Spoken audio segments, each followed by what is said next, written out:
Okay, வணக்கம் மாணவர்களே. இப்போ பாலிட்டி சிலபஸ் வைஸ் டாப்பிக்கில் செகண்ட் டாபிக் வந்து நம்ம பார்த்துக்கிட்டு இருக்கோம். ஓகேங்களா? செகண்ட் டாப்பிக்காக நம்ம பார்க்கக்கூடியது ஒன்றியமும் அதன் ஆட்சி எல்லைகளும். சிலபஸில் எப்படி கொடுத்துருக்காங்க? ஒன்றியம், மாநிலம், யூனியன் பிரதேசம். இதை தான் நான் வந்து இப்போ பார்த்துக்கிட்டு இருக்கோம். இதில் நம்ம பார்ட் 1 வந்து போன வீடியோவிலே என்ன செஞ்சுட்டோம் அப்படின்னா முடிச்சிட்டோம். என்ன முடிஞ்ச பார்ட் 1ல் பார்த்துட்டிங்க அப்படின்னா ஆர்டிக்கல் 1லேருந்து 4 வரை என்ன சொல்லுது, இதுதான் நம்ம பார்ட் 1 வீடியோவில் வந்து பார்த்துட்டோம். ஸோ எல்லாரும் அதை பார்த்து முடிச்சிருப்பீங்க. இப்போ இதில் என்னென்னலாம் சார் பார்க்க போகிறோம் அப்படின்னா 3 முக்கியமான விஷயங்களை வந்து நம்ம பார்க்க போகிறோம். என்னென்ன பார்க்க போகிறோம் அப்படின்னா ஒரு புதிய மாநிலத்தை உருவாக்கக்கூடிய வழிமுறைகள் எப்படி அப்படிங்கிறத பார்க்க போகிறோம். அப்புறம் நம்ம விடுதலை அடைஞ்ச போது இந்திய மாநிலங்கள் எவ்வாறு இருந்தது அப்படிங்கிறத பற்றியும் 1956க்கு பின், அதாவது மொழி வாரியாக மாநிலங்கள் பிரிக்கப்படுவதற்கு முன் மாநிலங்கள் எவ்வாறு அமைக்கப்பட்டிருந்தது அப்படிங்கிறத பற்றி இந்த வீடியோவில் தெளிவாக வந்து பார்க்கலாம். ஓகேங்களா? ஸோ வாங்க இப்போ நம்ம வீடியோக்குள்ளே போகலாம். சரி சார், இப்போ நம்ம 2.2 பார்க்க போகிறது என்னன்னு பார்த்துட்டிங்கன்னா ஒரு புதிய மாநிலத்தை உருவாக்குவதற்கான வழிமுறைகள். இது மாநிலத்தை உருவாக்குறதுக்கு மட்டும் கிடையாது சார், அந்த மாநிலத்தை வந்து பிரிக்கிறதுக்கோ அதோட எல்லைகளை மாற்றி அமைக்கிறதுக்கோ எதுவாக இருந்தாலும் இந்த வழிமுறையை பின்பற்றி தான் அவங்க வந்து செய்யணும். அது என்னென்ன வழிமுறை அப்படிங்கிறத பற்றி நம்ம தெளிவாக வந்து பார்க்கலாம். ஓகேங்களா? இப்போ உதாரணத்துக்கு இப்போ ஒரு மாநிலத்தை வந்து பிரிக்க போகிறோம். இப்போ நம்ம ஆல்ரெடி பிரித்த ஒரு மாநிலத்தை வச்சு உதாரணம் சொல்லலாமா? இப்போ ஆந்திர பிரதேசத்தை நம்ம ஆந்திரா மற்றும் தெலுங்கானா அப்படின்னு 2 மாநிலங்களாக பிரித்தாங்க. அது எப்படி பண்ணியிருந்தால் அவங்க பிரிச்சிருக்கலாம் அப்படிங்கிறத பற்றி தான் இப்போ நம்ம பார்க்க போகிறோம். என்ன செய்யணும் அப்படின்னா ஃபஸ்ட்டு வந்து அவங்க என்ன செய்யணும் அப்படின்னா பாராளுமன்றத்தில் ஒரு பில் வந்து தாக்கல் செய்யணும். இந்த மாதிரி மாநிலத்தோட நாங்கள் பிரிக்க போகிறோம் அப்படிங்கிறத பில் தாக்கல் பண்ணணும். அந்த பில்லை தாக்கல் பண்ணுறதுக்கு முன்னாடி அதாவது சட்ட முன் வரைவுன்னு சொல்லுவாங்க தமிழில், குடியரசுத் தலைவரோட முன் அனுமதி கட்டாயம் வேண்டும். ஓகேங்களா? இப்போ வந்து ஒரு மாநிலத்தை வந்து நாங்கள் பிரிக்க போகிறோம். இப்போ ஆந்திர பிரதேசத்தை வந்து ஆந்திரா தெலுங்கானாவை பிரிக்க போகிறோம். அது சம்மந்தப்பட்ட ஒரு மசோதாவை வந்து நாங்கள் வந்து பாராளுமன்றத்தில் சப்மிட் பண்ண போகிறோம் அப்படின்னா அதை ஃபஸ்ட்டு நம்ம என்ன செய்யணும்? குடியரசுத் தலைவர்கிட்ட அனுப்பி வைக்கணும். குடியரசுத் தலைவர்கிட்ட அனுப்பி வச்சு முன் அனுமதி பெறணும். ஓகேங்களா? ஃபஸ்ட்டு நம்ம என்ன செஞ்சுட்டோம்? இப்போ ஆந்திராவை பிரிக்கணும். ஸோ குடியரசுத் தலைவருக்கு அனுப்பி வச்சுட்டோம். இப்போ குடியரசுத் தலைவர் அடுத்து என்ன செய்வார் அப்படின்னா சம்பந்தப்பட்ட மாநில அரசுக்கு அந்த மசோதாவை அனுப்பி வச்சு அவங்களோட கருத்தை கேட்பாரு. இப்போ உதாரணத்துக்கு நான் சொன்ன மாதிரி இப்போ குடியரசுத் தலைவர்கிட்ட வந்துருச்சு. இப்போ குடியரசுத் தலைவர் ஆந்திராவை பிரிக்கணும் அப்படிங்கிறதுக்கான அந்த மசோதா குடியரசுத் தலைவர்கிட்ட வந்ததுக்கப்புறம் குடியரசுத் தலைவர் அதை என்ன செய்வார் அப்படின்னா ஆந்திர அரசுக்கு அனுப்பி வைப்பார். இது மாதிரி உங்களோட மாநிலத்தை வந்து பிரிக்கணும் அப்படின்னு சொல்கிறாங்க, இதை பற்றின உங்களுடைய கருத்து என்ன அப்படிங்கிறத கேட்பாங்க. இது வந்து குடியரசுத் தலைவரே வந்து போதுமான காலத்தை கொடுக்கலாம். இவ்வளோ காலத்துக்குள்ள 6 மாதத்துக்குள்ள பதில் சொல்லுங்க, இல்லை 6 நாளுக்குள்ள பதில் சொல்லுங்க அப்படிங்கிறது குடியரசுத் தலைவராக கொடுக்கப்பட வேண்டிய காலம் தான். இது வந்து நம்மளோட அரசியலமைப்புல இத்தனை காலத்துக்குள்ள வந்து மாநில அரசு பதில் அளிக்கணும் அப்படிங்கிறத மென்ஷன் பண்ணல. ஓகேங்களா? இது வந்து 2வது. அவ ஃபர்ஸ்ட் குடியரசுத் தலைவர்கிட்ட முன் அனுமதி பெறதுக்காக அந்த மசோதாவை அனுப்பி வைக்கணும். திரும்ப குடியரசுத் தலைவர் என்ன செய்வாரு? அதை சம்பந்தப்பட்ட மாநில அரசுக்கு அனுப்பி வைப்பாரு.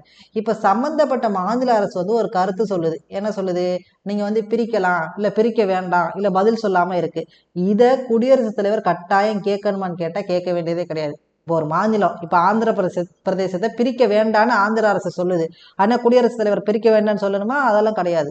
ஜஸ்ட் ஒரு கருத்து, ஒரு ஃபார்மாலிட்டிக்கு நாங்கள் கேட்டுக்கிறோம், அவ்வளோதாயா. நீங்கள் சொல்கிற பதிலெல்லாம் நாங்கள் ஃபைனலாக எடுத்துக்க போகிறது கிடையாது.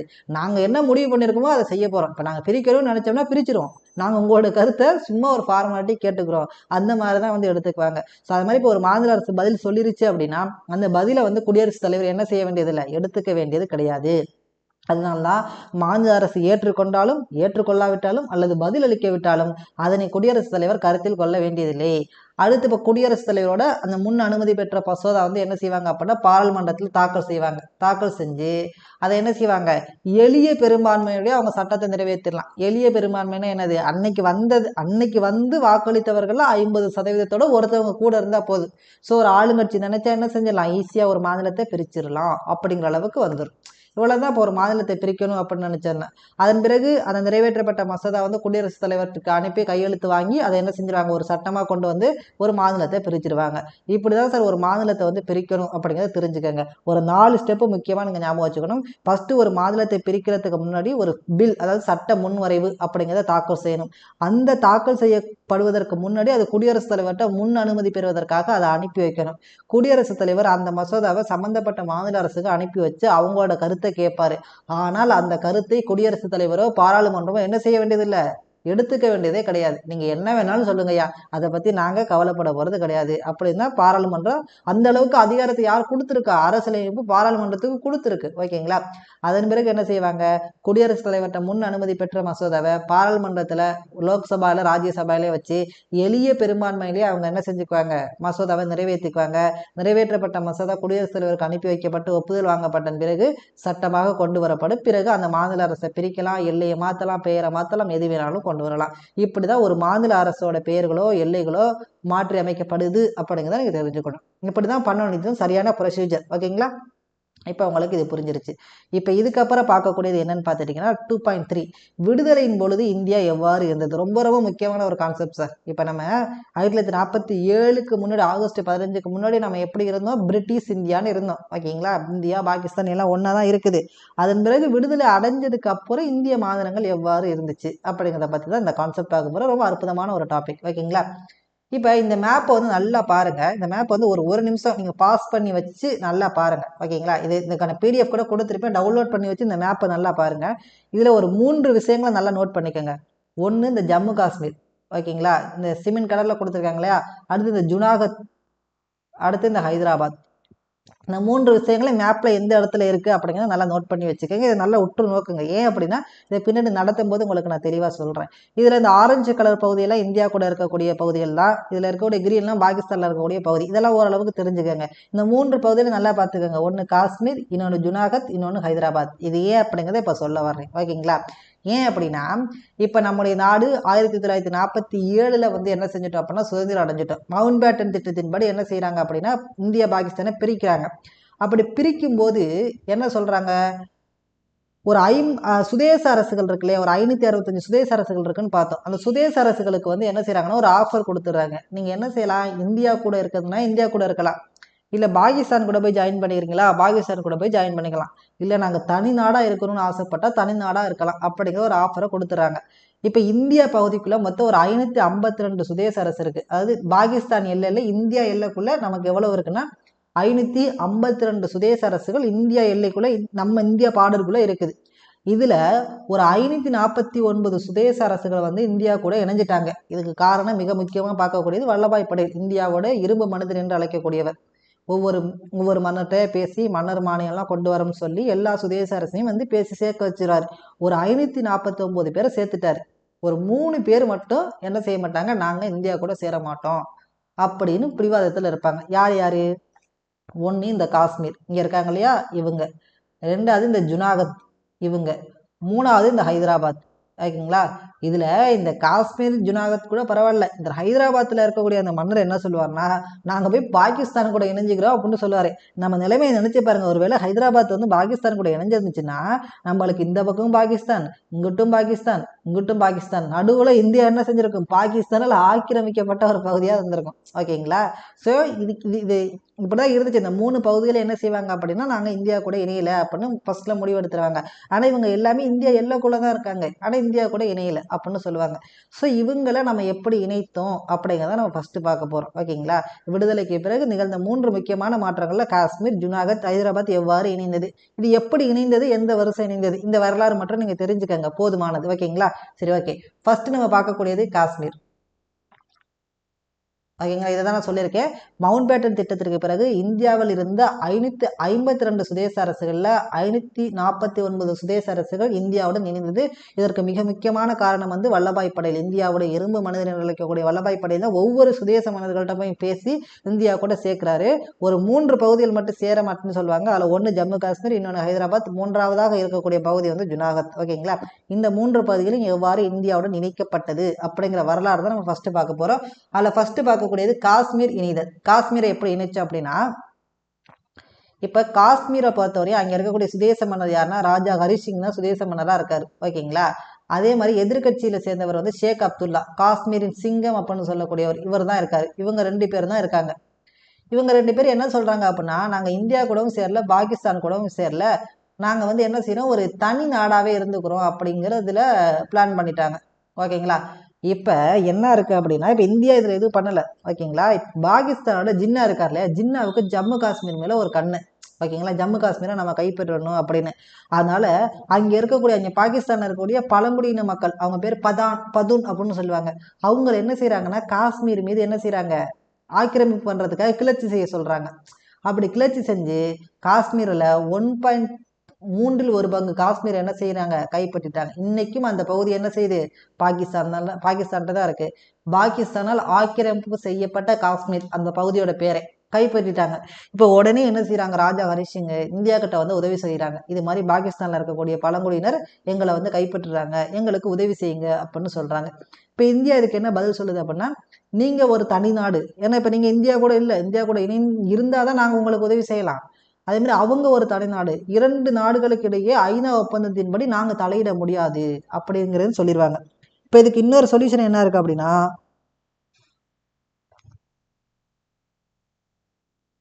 நீங்க இன்கேஸ் ஆஃப் இந்தியா கூட இணைஞ்சுக்கிட்டீங்க அப்படின்னா நாங்க என்ன செய்யலாம் அப்படின்னா உங்களுக்கு உதவி செய்யலாம் அப்படின்னு சொன்னதுக்கு அப்புறம் என்ன செய்வாங்க, நாங்கள் உங்களுக்குன்னு ஒரு சில சிறப்பு சலுகைகளையும் தர்றோம் அப்படின்னு சொல்லி ஆர்டிகல் 370 கொடுத்து, ஓகேங்களா, இவ்வளவு கண்டிஷனோட தான் என்ன செய்கிறாங்க, ஜம்மு காஷ்மீர் இந்தியா கூட இணையுது.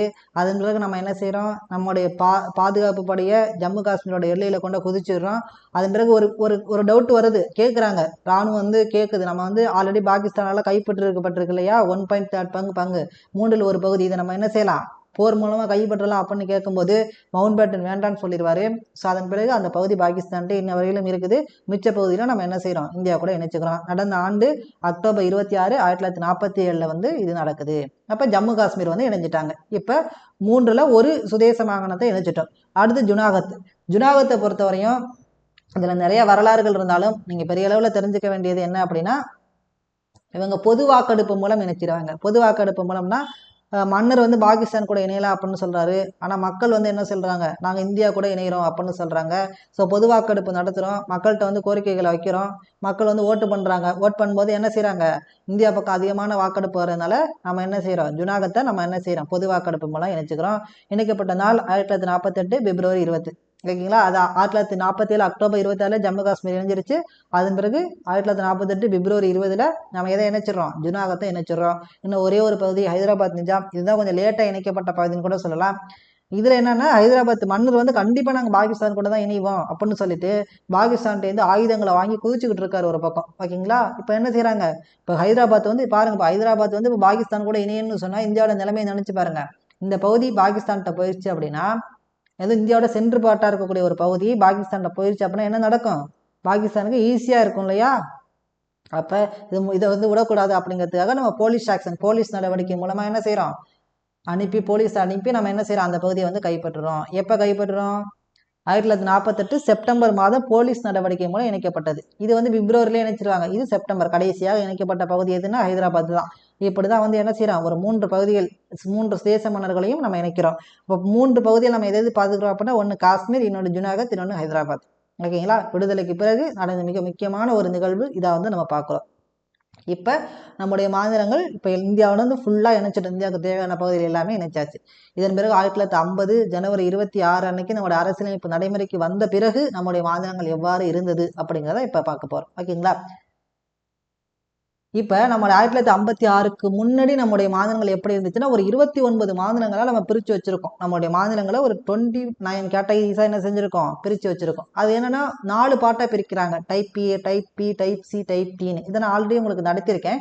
இது என்ன சார், டைப் ஏ மாநிலங்கள், டைப் பி மாநிலங்கள், டைப் சி, டைப் டினா, இது வந்து பிரிட்டிஷ் ஆண்டதை வச்சு நம்ம இது பண்ணியிருக்கோம். பட் டைப் ஏ மாநிலங்கள் அப்படின்னா பிரிட்டிஷ் இந்திய ஆளுநர்கள் கட்டுப்பாட்டில் இருந்தது. இப்போ பார்த்துட்டு ஹர்ஷன் பிரபு வங்காளத்தின் ஆளுநராக இருந்தார், லில்லித்க பிரபு, ஓகேங்களா, இந்தியாவோட கவர்னர் ஜெனரலாக இருந்தார், வில்லியம் பெண்டிங் பிரபு மதராஸ் மாகாணம் அப்படின்னு பார்க்குறோம் இல்லையா.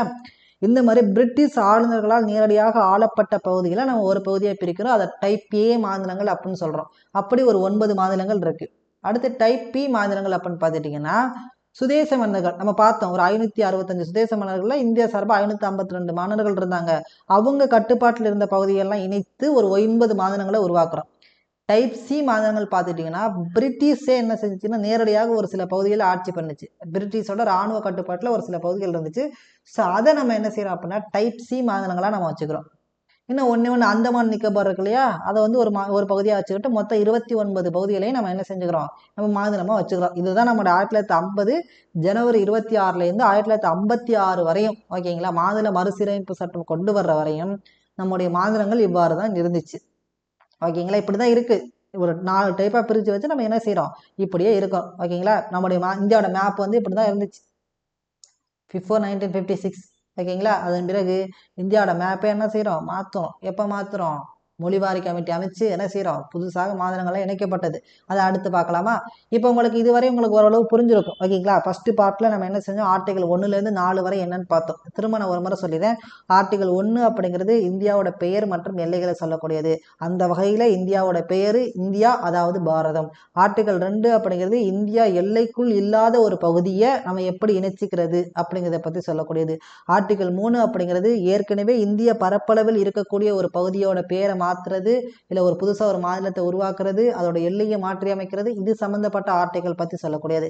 பகுதி 4 என்பது ஆர்டிகல், அதாவது விதி 2 மற்றும் 3 படி நீங்கள் வந்து ஒரு மாநிலத்தை உருவாக்கணும் அப்படின்னா சாதாரண சட்டத்தை ஏற்றலாம், எளிய பெரும்பான்மை மூலமாக நிறைவேற்றலாம், அதற்கு 368 அடிப்படையிலான சட்ட திருத்தம் தேவை இல்லை அப்படின்னு சொன்னது விதி 4. இதுதான் நம்ம ஃபர்ஸ்ட் பார்ட்டில் பார்த்தோம் ஓகேங்களா.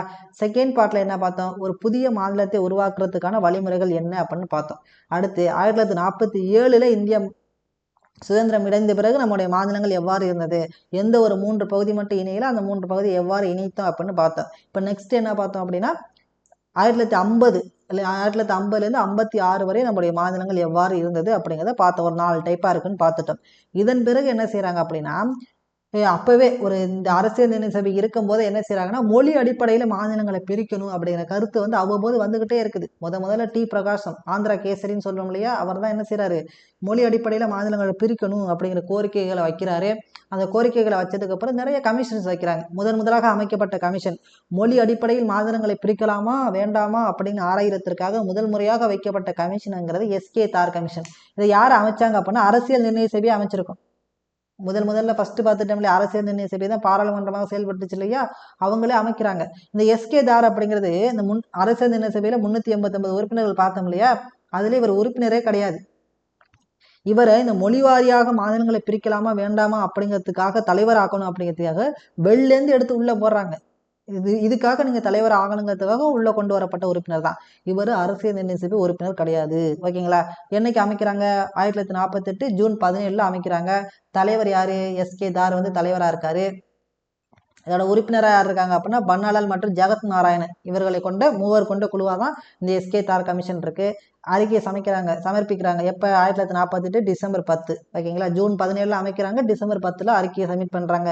என்ன சொல்கிறாங்க அப்படின்னா, மொழி அடிப்படையில் நீங்கள் மாநிலங்களை பிரிக்க வேண்டாம், அது வந்து ஒரு குறுகிய மனப்பான்மை உருவாக்கும், நிர்வாக வசதிக்காக மட்டும் மாநிலங்களை பிரிங்க அப்படின்னு சொல்லிட்டாங்க. இவங்க நோ சொல்லிட்டாங்க. யார், எஸ்கே தார் கமிஷன் ஓகேங்களா. எப்போ, 1948 ஜூன் 17 அமைக்கப்பட்டு 1948 டிசம்பர் 10 இவங்க நோ சொல்லிட்டாங்க ஓகேங்களா.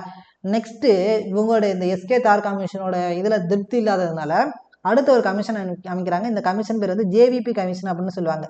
இதில் ஜே ஃபார் ஜவஹர்லால் நேரு, வீணா வல்லபாய் பட்டேல், வீணா பட்டாபி சித்தராமையா 3 பேருமே கொஞ்சம் எக்ஸ்பீரியன்ஸ் லீடர் ஓகேங்களா, டேலண்டட் லீடர் 3 பேருமே வச்சுமே என்ன செய்கிறாங்க, அமைக்கிறாங்க. அமைக்கப்பட்ட நாள் இது 1948 டிசம்பர் 10 எஸ்கே தார் கமிஷன் வந்து ரிப்போர்ட் சப்மிட் பண்ணுறாங்க இல்லையா, உடனே அந்த மாதமே அமைக்கிறாங்க. அமைச்சிட்டு இதை யார் அமைக்கிறாங்க அப்படின்னா காங்கிரஸ் கட்சியே அமைக்குது. இது மாதிரி மொழி அடிப்படையில் மாநிலங்களை பிரிக்கலாமா வேண்டாமா அப்படிங்கிறத நீங்கள் ஆராய்ச்சி பண்ணுங்கன்னு காங்கிரஸால் அமைக்கப்பட்ட குழு தான் ஜேவிபி கமிட்டி. 3 பேர் உறுப்பினராக இருக்காங்க, ஜவஹர்லால் நேரு, வல்லபாய் படேல், அப்புறம் பார்த்துட்டிங்க அப்படின்னா பட்டாபி சித்தராமையா, இந்த 3 பேரும் உறுப்பினராக இருக்காங்க. இவங்க எப்போ சமர்ப்பிக்கிறாங்க, 1949 ஏப்ரல் 1 அறிக்கையை சப்மிட் பண்ணுறாங்க. இவங்களை முடிவு என்ன சொல்கிறாங்க, மொழி அடிப்படையில் மாநிலங்களை பிரிக்க வேண்டாம். இவங்களை என்ன செஞ்சுறாங்க, நோ சொல்லிடுறாங்க, நிர்வாக வசதிக்காக மட்டும் பிரிக்கலாம் அப்படிங்கிறத சொல்லிடுறாங்க. இப்போ முதல் 2 குழுக்களுமே என்ன சொல்லிருச்சு, நோ சொல்லிருச்சு ஓகேங்களா. இதுக்கு அப்புறம் தான் என்ன செய்யுது, ஒரு மிகப்பெரிய ஒரு கலவரம் நடக்குது. அதுதான் பொட்டி ஸ்ரீராமுலு. ரொம்ப முக்கியமானது, எக்ஸாம் பாயிண்ட் ஆஃப் வியூல ரொம்ப முக்கியமான பாட்டு சார். இந்த பாட்டை நல்லா கவனிச்சுக்கோங்க. இந்த பொட்டி ஸ்ரீராமுலு அப்படிங்கிறவர் யார் அப்படின்னா ஆந்திரா, அதாவது மதராஸ் மாகாணத்திலேருந்து ஆந்திராவை பிரிக்கணும், தெலுங்கு பேசக்கூடிய மக்களுக்காக ஆந்திரா பகுதியை பிரிக்கணும் அப்படின்னு 1952 அக்டோபர் 19 ஒரு கிட்டத்தட்ட ஒரு 58 நாட்கள் இல்லை 53 நாட்கள்னு கொடுத்துருப்பாங்க. பார்த்துக்கோங்க, அது எக்ஸ்சேஞ்ச் ஆகுது. ஒரு சில புத்தகத்தில் 53 கொடுக்குறாங்க, ஒரு இதில் 58 கொடுக்குறாங்க. 58 நாட்கள் உண்ணாவிரதம் இருந்து என்ன செய்கிறாரு, மரணம் அடைகிறாரு. ஓகேங்களா. இதுக்கப்புறம் தான் என்ன செய்யுது, போராட்டங்கள் தீவிரமடையுது. மரணம் அடைஞ்சிட்டார். இதுக்கப்புறம் சும்மா இருப்பாங்களா? ஆந்திராவில் இருக்கக்கூடியவங்கள போராட்டங்கள் கலவரத்தை பண்ணுறாங்க. எங்களுக்கு தனி மாநிலம் வேணும் அப்படிங்கிற கோரிக்கையை வைக்கிறாங்க. ஓகேங்களா. கோரிக்கையை வச்சதுக்கப்புறம் என்ன செய்கிறாங்க, ராஜாஜி அப்போ மதராஸ் மாகாணத்தோட முதல்வராக இருக்கக்கூடிய ராஜாஜி என்ன செய்கிறாரு, அங்கே போகிறாரு. போய் பேசுகிறாரு. பேசும்போது என்ன செய்கிறாங்க, ராஜாஜி மேலே தாரெல்லாம் எடுத்து அடிக்கிறாங்க.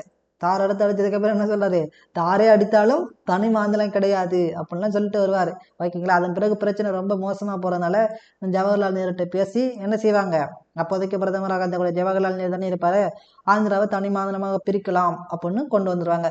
மொழி அடிப்படையில் மொழி வாரியாக பிரிக்கப்பட்ட முதல் மாநிலம் எதுனா ஆந்திரா தான். ஓகேங்களா. மொழியை பேஸ் பண்ணி நம்ம என்ன செஞ்ச பிரித்த முதல் மாநிலம் ஆந்திரா. பிரிக்கப்பட்ட ஆண்டு 1953 அக்டோபர் 1. ஆந்திரா முதல் மொழிவாரி மாநிலமாக பிரிக்கப்பட்டது. எக்ஸாம் பாயிண்ட் ஆஃப் வியூல ரொம்ப ரொம்ப முக்கியமான கொஸ்டின் சார். ஓகேங்களா. முதல் மொழிவாரி மாநிலமாக பிரிக்கப்பட்ட மாநிலம் எது அப்படின்னா ஆந்திரா. அப்போதைக்கு அதோட தலைநகரம் எது இருந்துச்சுன்னா கர்னூல்லாம் இருந்துச்சு. உயர்நீதிமன்றமாக குண்டூர் இருந்துச்சு. அப்போ அந்த பகுதி அவங்க சென்னையை தான் கேட்பாங்க ஆக்சுவலாக, சென்னை எங்களுக்கு வேணும் அப்படின்னு. ஆனால் வந்து வடக்கு எல்லை போராட்டம்லாம் பண்ணி என்ன செய்வாங்க, மாப்போசி தலைமையில் போராட்டம்லாம் பண்ணி என்ன செய்வாங்க, சென்னையை நம்ம மீட்டுருவோம். அதன் பிறகு அவங்களுடைய தலைநகரமாக கர்னூலும் உயர்நீதிமன்றமாக குண்டூரையும் அவங்க என்ன செஞ்சுப்பாங்க, வச்சுக்குவாங்க. இது வந்து பார்த்துட்டிங்கன்னா ஆந்திரா உருவான வரலாறு. ஓகேங்களா. இது ரொம்ப முக்கியமானது. மொழி வாரியாக பிரிக்கப்பட்ட முதல் மாநிலம் எதுன்னா ஆந்திரா. ஆண்டு 1953. இப்போ ஆந்திராவை பிரித்தாச்சு. இதுக்கப்புறம் சும்மா இருப்பாங்களா? எல்லா மாநிலத்தையும் அந்தந்த மொழி பேசக்கூடிய மக்கள் எங்களுக்குன்னு ஒரு மாநிலம் வேணும் அப்படிங்கிற கோரிக்கைகள் இந்தியா ஃபுல்லும் என்ன செய்கிறாங்க, வலுப்பெறுது. போராட்டங்கள் வலுப்பெறுது. இதன் பிறகு அமைக்கப்பட்ட கமிட்டி தான் என்னதுன்னா பசல் அலி கமிட்டி. மூன்றாவதாக அமைக்கப்பட்ட கமிட்டி. மொழி அடிப்படையில் மாநிலங்களை பிரிக்கலாமா வேண்டாமா அப்படிங்கிறதுக்காக அமைக்கப்பட்ட மூன்றாவது கமிட்டியாக நம்ம பார்க்கக்கூடியது பசல் அலி கமிட்டி. இவங்க என்ன சார் சொல்கிறாங்க அப்படின்னு பார்க்கறதுக்கு முன்னாடி, அமைக்கப்பட்ட நாள் எப்போ, 1953 டிசம்பரில் அமைக்கிறாங்க. ஓகேங்களா. யாரால் அமைக்கப்பட்டது, சென்ட்ரல் கவர்மெண்ட்டே அமைக்கிறாங்க, மத்திய அரசே அமைக்குது. போய்த்து நீங்கள் என்ன செய்யுங்க, ஆராய்ச்சி பண்ணி சொல்லுங்கள், போராட்டங்கள் ரொம்ப தீவிரமாக இருக்குது, பிரிக்கலாமா வேண்டாமா அப்படின்னு. தலைவர் பசல் அலியா இருக்காங்க. உறுப்பினர்கள் 2 பேர் இருக்காங்க, பணிகர் மற்றும் குன்ஸ்ரு. இவங்கெல்லாம் என்ன செஞ்சுறாங்க, உறுப்பினராக இருக்காங்க. அறிக்கை சமைத்தது எப்போ அப்படின்னா 1955 செப்டம்பர் 30 இது பண்ணுறாங்க. ஒரு 2 ஆண்டு காலம் என்ன செய்கிறாங்க, குழு என்ன செய்யுது, நல்லா பரிந்துரை செய்து ஒரு அறிக்கையை வந்து சமர்ப்பிக்குது. முடிவு முதல் முறையாக ஒரு பாசிட்டிவான ரிசல்ட்டை கொடுக்குறாங்க. மொழி அடிப்படையில் மாநிலங்களை பிரிக்கலாம் அப்படிங்கிறதுக்கான ஒரு பாசிட்டிவான ரிசல்ட்டை கொடுத்தது இவங்க தான். ஆனால் இவங்க வந்து ஒரு விஷயத்த சொல்கிறாங்க, நீங்கள் மொழி அடிப்படையில் மாநிலங்களை பிரிங்க, நாங்கள் வேண்டான்னு சொல்லலை, ஆனால் இதை மட்டும் நீங்கள் வச்சுக்காதீங்க, மொழியை மட்டும் ஒரு காரணமாக வச்சு நீங்கள் மாநிலத்தை பிரிக்காதீங்க, இன்னும் ஒரு சில ஃபேக்டர்ஸ் எல்லாம் பாருங்க அப்படின்னு ஒரு சில 4 ஃபேக்டர்ஸை கொடுக்குறாங்க. அதேமாதிரி ஒரு மொழிக்கு, அது ஒரு மொழிக்கு ஒரு மாநிலம் பிரிக்க முடியாது, அது கஷ்டம். இப்போ இந்தியாவில் 1000க்கு மேற்பட்ட மொழிகள் பேசுகிறாங்கன்னா ஒவ்வொரு மொழிக்கு ஒரு இது பிரிக்க முடியுமா, அப்படியும் பிரிக்க முடியாது. நீங்கள் வேறு சில காரணத்தையும் வச்சு அதோட மொழியையும் வச்சு நீங்கள் என்ன செய்யுங்க, பிரிங்க அப்படின்னு சொல்கிறாங்க. அது என்னென்னலாம் சொல்கிறாங்க அப்படின்னா, கலாச்சாரத்தை பாருங்க. இப்போ 2 மொழி பேசுகிறாங்க. இப்போ நம்ம பார்த்தோம், என்ன பார்த்தோம், தெலுங்கானாவிலேருந்து, அப்போ ஆந்திராவில் இருக்கக்கூடியவங்களும் தெலுங்கானாவில் இருக்கக்கூடிய 2 பேருமே தெலுங்கு பேசக்கூடியவங்க தான். ஆனால் 2 பேருக்கும் இடையே இருக்கக்கூடிய கலாச்சாரம் வேறு. ஆனால் 2 பேரையும் ஆந்திர பிரதேசத்தில் வச்சிருந்தோம். அதன் பிறகு போராட்டங்கள் வெடித்து நம்ம என்ன செஞ்சோம், மொழி அடிப்படையில் அவர்கள் ஒன்றா இருந்தாலும் கலாச்சார அடிப்படையில் வேறு வேறையாக இருந்தாங்க. ஸோ அதனால் அவங்களுக்கு பிரியக்கூடிய நிலைமை வந்துச்சு. அது மாதிரி நீங்கள் என்ன செய்யுங்க, கலாச்சாரத்தையும் பாருங்க அப்படின்னு சொல்கிறாங்க.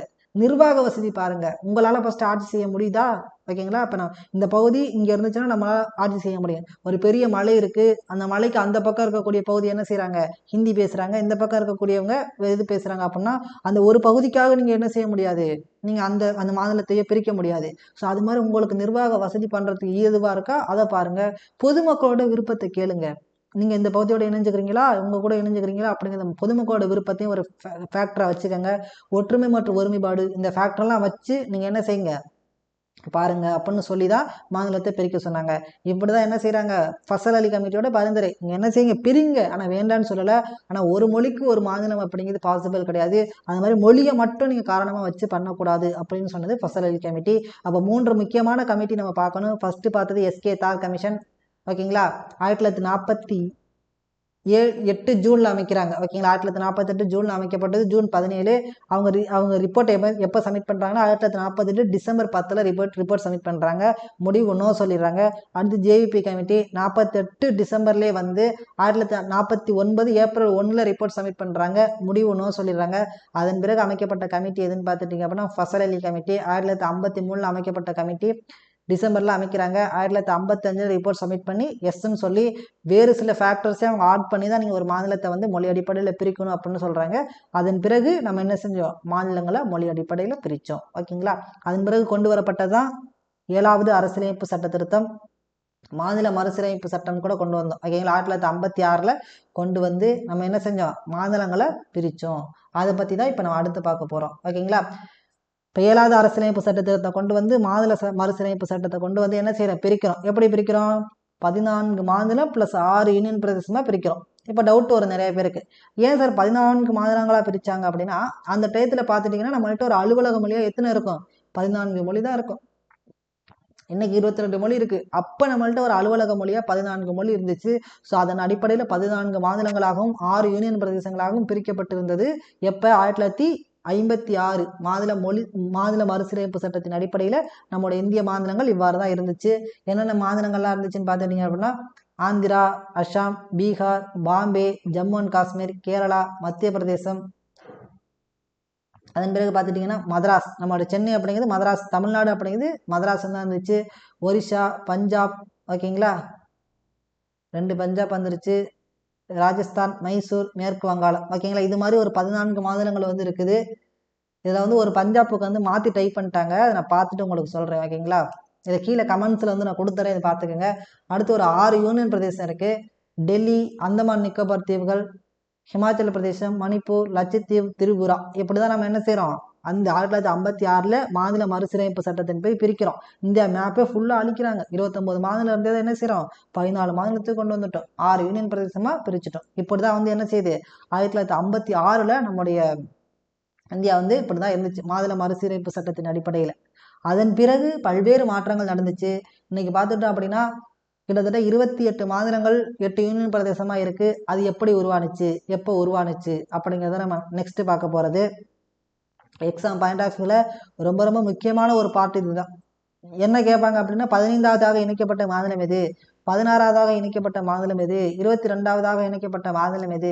இது எக்ஸாம் பாயிண்ட் ஆஃப் வியூவில் ரொம்ப ரொம்ப முக்கியமான ஒரு விஷயம். ஸோ அதனால் வந்து இந்த பார்ட் பார்க்கும்போது கொஞ்சம் கவனமாக பாருங்கள். இதில் நீங்கள் பெருசாக நீங்கள் வந்து படிக்க வேண்டியது கிடையாது. எந்த மாநிலம், எத்தனாவது மாநிலம், இது வந்து ரொம்ப முக்கியமானது. ஓகேங்களா. அதுதான் நீங்கள் ரொம்ப ரொம்ப கவனமாக படிக்க வேண்டிய ஒரு பார்ட். ஓகேங்களா. சரி, ஓகே. இப்போ உங்களுக்கு இதுவரை புரிஞ்சிருச்சுன்னு நினைக்கிறேன். ஓகேங்களா. ஃபஸ்ட்லேருந்து நான் ஒரு சின்ன ரிவிஷன் கொடுத்துறேன். ஃபஸ்ட்டு ஆர்டிகல் 1 to 4 வந்து பார்த்தோம். அதன் பிறகு நம்ம பார்த்தது என்னன்னு பார்த்துட்டிங்கன்னா, ஒரு மாநிலத்தை உருவாக்கணும் இல்லை அதோட எல்லையை மாற்றணும் அப்படின்னா அதற்கான வழிமுறையை பார்த்தோம். 1947 இந்தியா எப்படி இருந்துச்சு அப்படின்னு பார்த்தோம். 1950 29 மாநிலங்களாக எப்படி 4 டைப்பாக பிரித்து வச்சுருந்தாங்க. அதன் பிறகு என்ன செய்யறோம், மொழி வாரியாக பிரிப்பதற்காக அமைக்கப்பட்ட குழுக்கள் பற்றி பார்த்தோம். அதன் பிறகு 1956 மாநில மறுசீரமைப்பு சட்டத்தின்படி எத்தனை மாநிலங்கள், 14 மாநிலங்கள், 6 யூனியன் பிரதேசமாக இருந்துச்சு. அதன் பிறகு பல்வேறு மாற்றங்கள் நடக்குது. அந்த மாற்றத்தின் அடிப்படையில் இன்னைக்கு 28 மாநிலங்கள் 8 யூனியன் பிரதேசங்களாக இருக்குது. ஸோ அந்த வரலாறு தான் இப்போ நம்ம கடைசியாக பார்க்க போகிறோம். ஓகேங்களா. ஓகே. இப்போ நம்ம இதுவரை இப்போ எத்தனை மாநிலம் சொல்லியிருந்தோம், 14 மாநிலங்கள் சொல்லியிருந்தோம் இல்லையா, 14 ஸ்டேட்ஸ் வந்து சொல்லியிருந்தோம் இதுவரையும். இப்போ 15வதாக இணைக்கப்பட்ட மாநிலம் எதுன்னு பார்த்துட்டிங்கன்னா குஜராத். ஓகேங்களா. இப்போ முக்கியமான கொஸ்டின் சார். இப்போ இதெல்லாம் படிக்கும்போது நீங்கள் இன்னொரு விஷயத்தையும் யோசிச்சு பார்க்கணும். இப்போ 15வதாக இணைக்கப்பட்ட மாநிலம் குஜராத். 15வது அட்டவணை என்னது, தேர்தல். 15வது அலுவலக மொழி எது, சிந்தி. இந்த மாதிரியெல்லாம் நீங்கள் யோசிச்சு படிக்கணும். ஓகேங்களா. ஒரு 15 படிக்கிறோம் அப்படின்னா இதுக்கு முன்னாடி என்னெல்லாம் 15 படிக்கிறோம், 15வது பகுதி படிச்சிருக்கோம். ஓகேங்களா. அது மாதிரி 15வது சிந்தி, 15வது மொழி என்னென்னு படிச்சிருக்கோம், அலுவலக மொழி. இதையே ரிலேட் பண்ணி படிங்க. இதுக்கு நான் ஒரு சின்ன ஒரு இது மாதிரி போட்டு கொடுக்குறேன். ஓகேங்களா. அது தனியாக பார்ப்போம். இப்போ பார்த்தோம்னா வீடியோ பெருசாக போயிடும். பின்னாடி இந்த வீடியோவை முடிச்சுட்டு அதன் பிறகு உங்களுக்கு இப்போ 1வது அட்டவணை, 1வது பகுதி, 1வது மொழி. ஓகேங்களா. இந்த மாதிரி இருக்கக்கூடியது. இப்போ 15வது பார்த்தீங்கன்னா 15வது மாநிலம் எது, 15வது அலுவலக மொழி எது, 15வது பகுதி எது. ஓகேங்களா. பின்னாடி பார்க்கக்கூடிய எல்லாத்தையுமே சேர்த்து வச்சு படிக்கலாம். ஓகேங்களா. சரி, ஓகே. இப்போ குஜராத் வந்து 15வது மாநிலமாக என்ன செஞ்சிட்டோம் அப்படின்னா பிரிச்சுட்டோம். எப்போ, 1960 பிரிக்கிறாங்க. இந்த குஜராத் எங்கே சார் இருக்குது அப்படின்னா, பம்பாய் மாகாணம் பார்த்தோம் இல்லையா, அங்கே இருக்கக்கூடிய பகுதி தான் மகாராஷ்டிராவில் இருக்குது. அதை 2ஆக பிரிக்கிறோம். என்ன பிரிக்கிறோம் அப்படின்னா, மராத்தி மொழி பேசக்கூடிய மக்கள் மகாராஷ்டிராவுக்கும், குஜராத்தி மொழி பேசக்கூடிய மக்களை குஜராத்துக்காகவும் பிரிக்கிறோம். அப்போ என்ன செஞ்சிட்டோம், 15வது மாநிலமாக பிரிக்கப்பட்டது குஜராத். ரொம்ப ரொம்ப முக்கியமானது சார் எக்ஸாம் பாயிண்ட் ஆஃப் வியூவில். ஓகே. அடுத்து பார்த்துட்டிங்க அப்படின்னா 16வது மாநிலமாக பிரிக்கப்பட்டது நாகாலாந்து. ஓகேங்களா. இந்த நாகாலாந்து அப்படிங்கிறது அசாம், இந்த வடகிழக்கு மாநிலங்களில் அசாமுக்குள்ளேருந்து நம்ம எல்லா மாநிலங்களுமே பிரிப்போம். அசாம் தான் முன்ன இருந்துச்சு பெருசாக பார்த்தோம்னா, இந்த வடகிழக்கு மாநிலங்கள் எல்லாமே அசாமுக்குள்ள தான் உள்ளடக்கி இருந்துச்சு. ஸோ அதை வந்து என்ன செய்யுது, இந்த பிரித்து தான் நம்ம கொண்டு வருவோம். அந்த அடிப்படையில் நாகாலாந்து 16வது மாநிலமாக பிரிக்கப்பட்டது. ஓகேங்களா. 1963 பிரிக்கிறோம். அடுத்து ஹரியானா 17வது மாநிலமாக பிரிக்கப்படுகிறது. இது பார்த்துட்டீங்கன்னா இந்த ஹரியானா எங்கே சார் இருக்குன்னா பஞ்சாப் மாநிலத்தில், இதுக்கு முன்னாடி பஞ்சாப்குள்ளே இருந்துச்சு ஹரியானா. அங்கே என்ன செய்கிறாங்க, இரண்டு மொழி பேசக்கூடிய மக்கள் இருக்காங்க. ஒருத்தவங்க ஹிந்தி பேசுகிறாங்க, ஒருத்தவங்க பஞ்சாபி பேசுகிறாங்க. அப்போ அங்கே இருக்கக்கூடிய ஜனாத அகாலிதளம்னு ஒரு கட்சியோட இது, அப்புறம் ஷா குழுவோட பரிந்துரை, அந்த குழு எந்த குழு பரிந்துரைச்சுன்னு கேட்பாங்க. ஷா குழுவோட பரிந்துரையின் பேரில் என்ன செய்யணும், பிரிக்கிறோம். ஹிந்தி மொழி பேசக்கூடியவங்களை ஹரியானாவுக்கும், பஞ்சாபி மொழி பேசியவங்களை பஞ்சாப் மாநிலத்துக்கு வந்து பிரிக்கப்பட்டது தான் இது.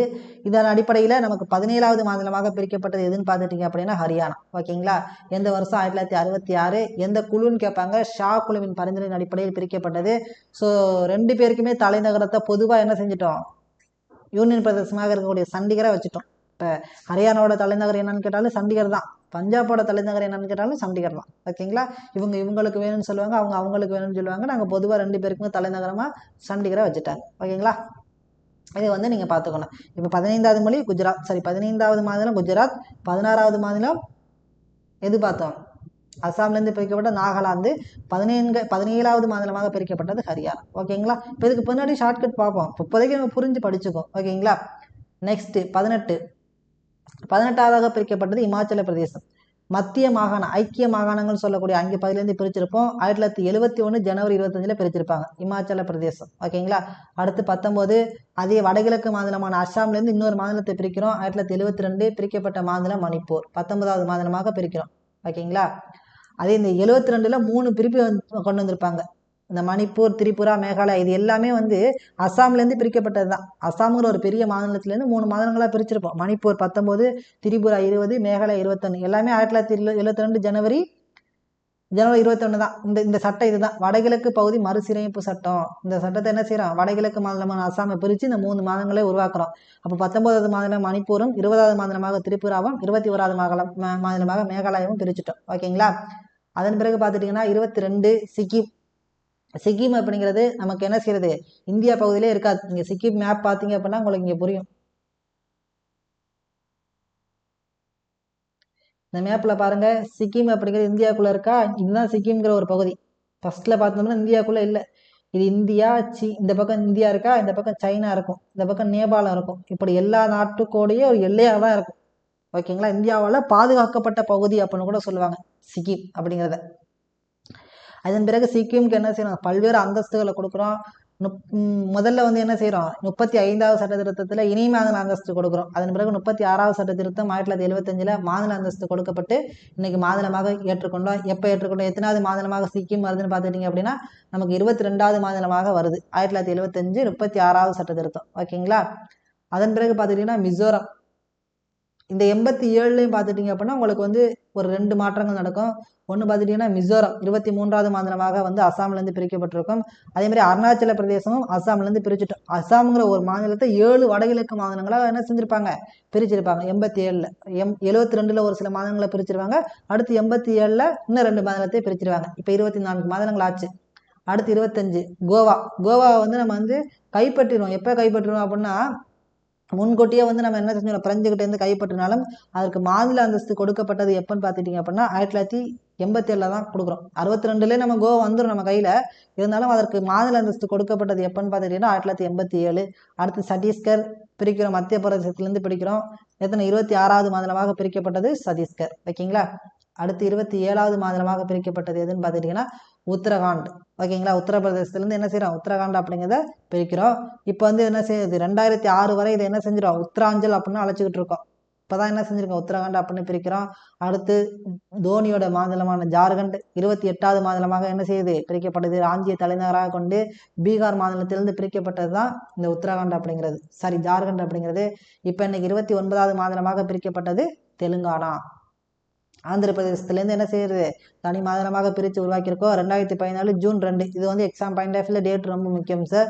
ஓகேங்களா. 2014 ஜூன் 2 ஸ்ரீ கிருஷ்ணா கமிஷன் அடிப்படையில் இந்த மாநிலங்கள் வந்து பிரிக்கப்பட்டது. ஓகேங்களா? இது வந்து இதுக்கு அப்புறம் ஒரு சில மாற்றங்கள் நடந்திருக்கு. இப்போ 29 மாநிலம் 8 யூனியன் பிரதேசமாக இருக்குது. 8 யூனியன் பிரதேசமாக உங்களுக்கு வந்து இருந்துச்சு. இதன் பிறகு பல்வேறு மாற்றங்கள் நடந்துச்சு. இப்போ நமக்கு 1956க்கு முன்னாடி நம்மள்கிட்ட 14 மாநிலம் 6 யூனியன் பிரதேசமாக இருக்குது. அதன் பிறகு பல்வேறு மாற்றங்களை செஞ்சு நம்ம என்ன செஞ்சு 29 மாநிலங்கள் வரையும் கொண்டு வந்துட்டோம். ஓகேங்களா? புதுசாக இணைக்கிறோம். 15வது குஜராத்தை இணைக்கிறோம், 16வது நாகாலாந்தை இணைக்கிறோம், 17வது ஹரியானாவை இணைக்கிறோம். இப்படி இணைச்சு 29வது தெலுங்கானா வரை நம்ம என்ன செஞ்சுட்டோம், கொண்டு வந்துட்டோம். ஓகேங்களா? இப்படி தான் வந்து மாநிலத்தோட இந்தியா மேப்பே அப்படியே மாறி வந்துச்சு. ஸோ இது எக்ஸாம் பாயிண்ட் ஆஃப் உங்களுக்கு இதுக்கு நான் ஷார்ட்கட் சொல்லித்தரேன்.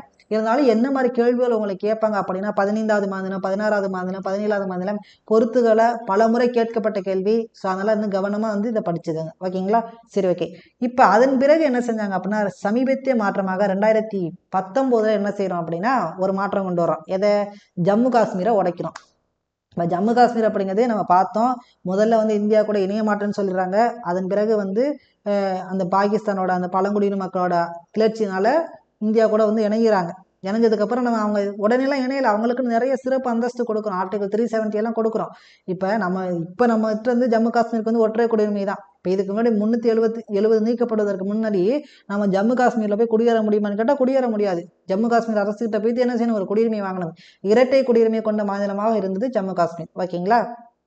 இப்போ என்ன செய்யறோம் அப்படின்னா 1947 அக்டோபர் 24 ஜம்மு காஷ்மீர் இணைந்திருக்கு. அதனால மாநில மறுசீரமைப்பு சட்டத்தின்படி தனி மாநிலமாகவும் அதை பிரிச்சுட்டோம். ஓகேங்களா? இப்போ 2019 அக்டோபர் 31லேருந்து என்ன செய்யலாம், ஜம்மு காஷ்மீர் பகுதியில் மாநில அந்தஸ்து நீக்கப்பட்டது. எப்போ சார்? 2019 அக்டோபர் 31. இதை ஜம்மு அண்ட் காஷ்மீர் மற்றும் லடாக் என்னும் 2 யூனியன் பிரதேசங்களாக பிரிக்கிறோம். இப்போ ஜம்மு காஷ்மீர் அப்படிங்கிற மாநிலத்தை உடைச்சு நம்ம பார்த்த இதுக்கெல்லாம் உரிமை யாருக்கு இருக்குது? பாராளுமன்றம் நினைத்தால் ஒரு மாநிலத்தை யூனியன் பிரதேசமாக மாற்றுவதற்கான உரிமை இருக்குது. ஃபர்ஸ்ட்லேயே பார்த்துட்டு வந்திருக்கும். ஓகேங்களா? ஸோ அந்த அடிப்படையில் இவங்க என்ன செய்கிறாங்க, ஜம்மு காஷ்மீர்ங்கிற மாநிலத்தை உடைச்சி ஜம்மு அண்ட் காஷ்மீர் மற்றும் லடாக் அப்படிங்கிற 2 யூனியன் பிரதேசங்களாக மாற்றுறோம். ஸோ அந்த அடிப்படையில் இன்னைக்கு வந்து 2021 ஏப்ரல் மாத நிலவரப்படி நம்மள்கிட்ட 28 மாநிலம் இருக்குது, ப்ளஸ் 8 யூனியன் பிரதேசம் இருக்குது சார். 8 யூனியன் பிரதேசங்கள் இருக்குது. இதுதான் இப்போதைக்கு நம்மள்கிட்ட இருக்கக்கூடியது. ஓகேங்களா? இது வந்து ரொம்ப முக்கியமானது. நீங்கள் எப்போவுமே இந்தியா மேப் வந்து இதுக்கப்புறம் உங்கள் கையில் இருக்கணும். ஸோ 28 மாநிலங்களுமே உங்களுக்கு பார்க்காம தெரியணும். அந்த 28 மாநிலத்தோட தலைநகரங்களும் உங்களுக்கு கண்டிப்பாக தெரியணும்.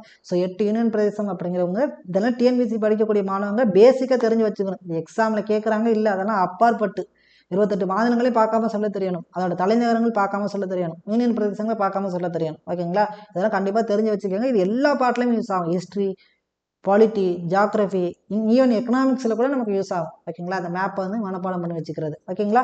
ஸோ இந்த வகையில் உங்களுக்கு வந்து புரிஞ்சிருச்சு இல்லையா? இப்போ எப்படி வந்து 14 மாநிலம் 29 ஆகி இப்போ 29லேருந்து 28 ஆணிச்சு வரையும் உங்களுக்கு புரிஞ்சிருச்சு. இப்போ அதன் பிறகு என்ன செஞ்சோம்னா சில யூனியன் பிரதேசங்கள்லாம் கொண்டு வந்தோம். என்னென்ன யூனியன் பிரதேசம்?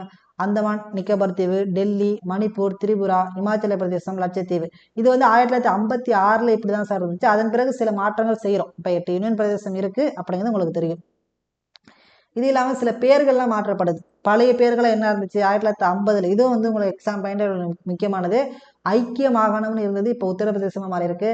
1969, இது 1960 கிடையாது, 69ல் மதராஸ் மாகாணம் வந்து தமிழ்நாடாக மாற்றப்பட்டிருக்கு. 73ல் மைசூர் வந்து கர்நாடகமாக இருக்குது. கர்நாடகத்தோட பழைய பேர் வந்து மைசூர். பம்பாயின்றது மும்பைன்னு மாற்றப்பட்டிருக்கு. உத்தராஞ்சல் 2006 வரை என்ன செய்கிறோம், உத்தராஞ்சல் தான் சொல்கிறோம். 2006க்கு அப்புறம் உத்தரகாண்ட் அப்படின்னு சொல்கிறோம்.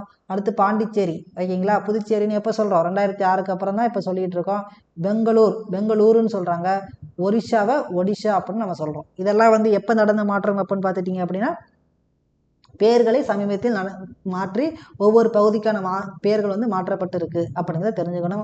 ஸோ இதுவும் உங்களுக்கு எக்ஸாம் பாயிண்ட் முக்கியம். அதில் குறிப்பாக தமிழ்நாடு எப்பொழுது பேர் மாற்றப்பட்டது அப்படின்னா 1969. ரொம்ப ரொம்ப முக்கியமானது. ஓகேங்களா?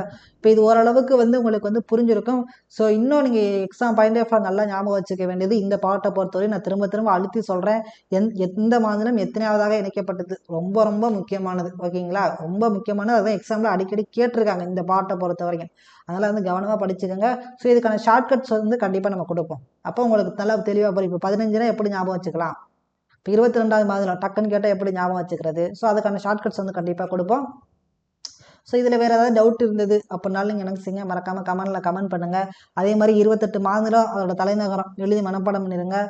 யூனியன் பிரதேசம் 8 யூனியன் பிரதேசம் இருக்குல்ல, அதையும் மனப்பாடம் பண்ணி வச்சுக்கோங்க. ஓகேங்களா? ஓகே. இல்லை வேறு ஏதாவது சந்தேகம் இருந்தாலும் இல்லை வேறு ஏதாவது டவுட் எது இருந்தாலும் நீங்கள் மறக்காமல் கமெண்ட் செக்ஷனில் கமெண்ட் பண்ணுங்கள். கண்டிப்பாக நான் உங்களுக்கு ரிப்ளை பண்ணுறேன். ஸோ இந்த பார்ட் வந்து இதோட வந்து உங்களுக்கு முடியுது. ஓகேங்களா? தேங்க்யூ.